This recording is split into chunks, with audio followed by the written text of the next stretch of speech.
के कहर के बाद से भारत का टूरिज्म सेक्टर अभी तक भी विदेशी सैलानियों को वापस लुभाने में कामयाब नहीं हो पाया है। भारत में दूसरे देशों से आने वाले पर्यटकों की संख्या 2019 के स्तर से काफी कम है।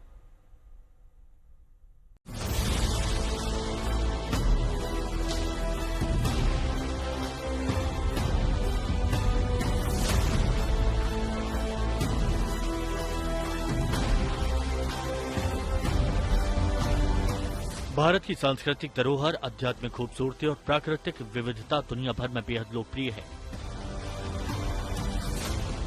लेकिन इसके बावजूद कोविड-19 के बाद भारत का टूरिज्म ग्लोबल रिकवरी की रेस में पीछे छूट गया। इस साल की शुरुआत में आए आंकड़ों के मुताबिक भारत में विदेशी टूरिस्ट की संख्या 2019 के मुकाबले 10% कम हो गई, जबकि इस दौरान ग्लोबल ट्रैवल में 5% की तेजी आई है। भारत में हेरिटेज, कल्चर, नेचर और हॉस्पिटैलिटी जैसे टूरिज्म की हर खूबी मौजूद होने के बावजूद इस सुस्ती को लेकर Indian association of tour operators यानी IATO ने सरकार से मांग की है कि वो इनक्रेडिबल इंडिया जैसी मुहिम के जरिए जागरूकता बढ़ाने का काम करे।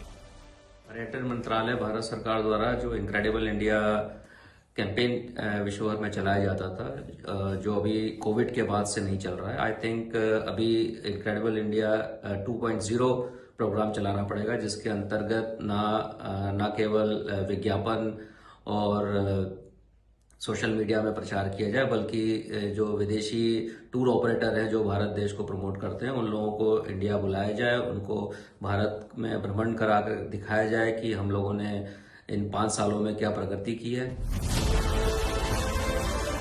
भारत में विदेशी सैलानियों की तादाद में कमी की एक बड़ी वजह जटिल वीजा प्रोसेस है, जबकि आसान वीजा नियमों के दम पर थाईलैंड, वियतनाम और UAE ने अपने प्री कोविड टूरिस्ट नंबर्स को काफी पीछे छोड़ दिया। IATO का कहना है कि सरकार को तुरंत सेफ्टी ऑडिट और सही मैसेजिंग के जरिए टूरिस्ट का भरोसा जीतना होगा। इसके लिए कुछ जरूरी कदम सुझाए गए हैं, जिसमें कहा गया है कि वीजा प्रोसेस आसान बने, मार्केटिंग डेवलपमेंट असिस्टेंट स्कीम फिर से शुरू हो, सेंट्रलाइज्ड इंडिया टूरिज्म बोर्ड बने, टूरिज्म इंफ्रास्ट्रक्चर में इन्वेस्टमेंट किया जाए और इनक्रेडिबल इंडिया 2.0 को लॉन्च किया जाए, जिसमें डिजिटल मार्केटिंग और ग्लोबल इन्फ्लुएंसर्स को शामिल किया जाना चाहिए।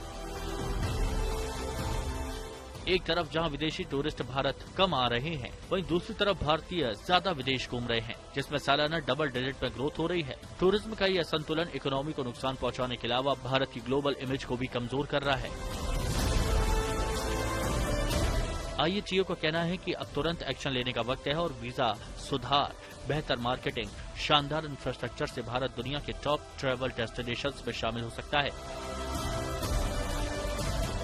साफ है कि अगर भारत को ग्लोबल ट्रैवल मैप पर अपनी जगह मजबूत करनी है, तो पॉलिसी में बदलाव, स्मार्ट मार्केटिंग और सेफ्टी पर फोकस करना जरूरी है। आज तक ब्यूरो।